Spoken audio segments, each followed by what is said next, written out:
Hi, Lisa. I'm admiring your beautiful art, and we see it all the time on Facebook, your postings, and um, I know that you're involved with many galleries locally here on Long Island, and you've been teaching art in the community for 30 some plus years, and you're highly respected and highly revered as um, first with flowers, Yes, right? first with flowers. First with flowers. Do you want to tell us a little bit about how you started doing these magnificent soul portraits?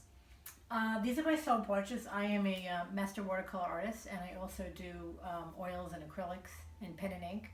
And so I started working in a variety of mixed mediums. I'm a graduate of Parsons, and through the years, people have asked me to commission to do interiors, maybe their interior paintings or of their soul, of their pets and stuff like that. So my first time I started working with energy work or soul work was after 9/11. I started noticing after the 9/11 happened, I started seeing the energy of the souls in the city. And I started painting, and I wasn't really sure. I didn't really want to paint something sad. So I started making them look like just images of the city with their bodies. And didn't say anything to anybody and started producing prints of it and worked from there. Just did it a little bit on my side, a couple of different things like that.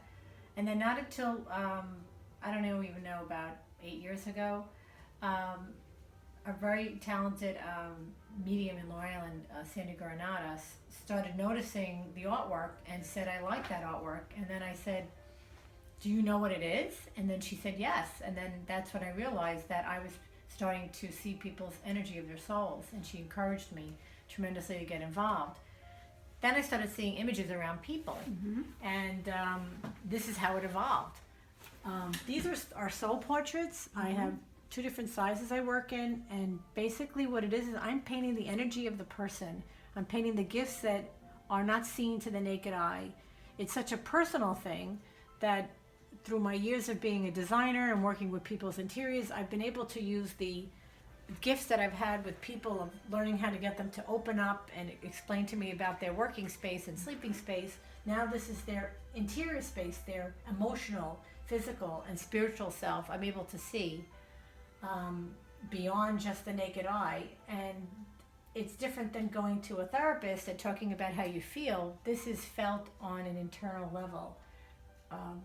Like when you go to a museum and it evokes a feeling, this is going to be something that the owner looks at, and it's going to transform them and kind of heal their heart because they're going to see their gifts.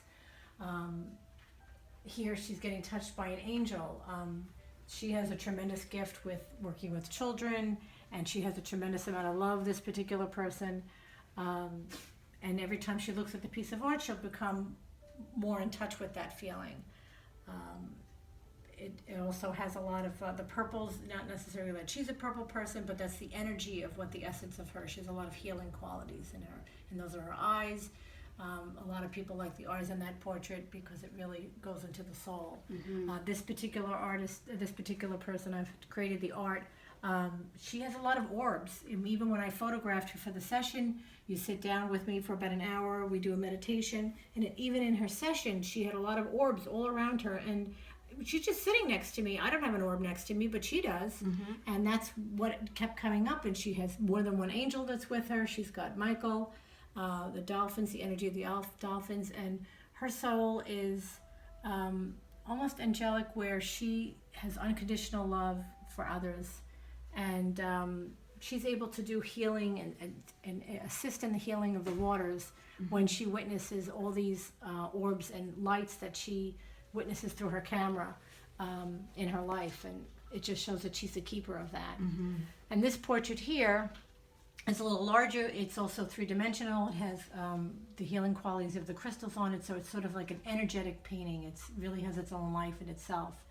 If you know anything about crystals, that they're almost beings by themselves. Mm-hmm. Absolutely loved working with this energy. You've got these 5 unicorns, okay?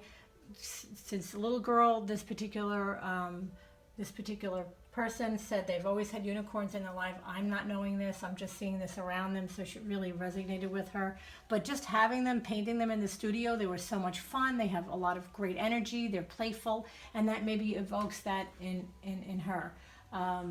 It shows her angelic self. This is the Christ love done in 14 karat gold, crystalline energy coming in here with your Mother Mary right below, encapsulated in beautiful mother of pearl crystals, and it has like a glycerine look to it to show that she's in the orb there, right next to the unicorns. And then this is a Native American with, again, crystals here, the healing energy of the Lumiere crystals, your other clear crystals, and some moonstone. And this is the beginning. This is a mandala that this particular artist has drawn, and I was very much drawn to the healing energy of it and put it in the painting with her Raphael, one of her guides, that she told me is definitely one of the guides she always calls in when she's working. And the triangle represents a crystalline being born, because after all, she lives simultaneously in this crystalline town, and she's able to evoke that feeling here on earth while she's here. And the cool part about the whole thing of energy paintings is she's evokes a lot of energy for her, but even her family members, when they look at it, they're even going to feel a lot of love coming from it as well. So it just keeps giving. There's a lot of, and that's what art does. It evokes a feeling, and that's just for a lifetime. You're always going to get that. So I'm very honored to be able to channel this energy. Being able to use all the different gifts that I have and put it all together, and I really feel very blessed and honored to work with anybody who would like to have a soul portrait done. Thank you very much, Lisa. Thank you.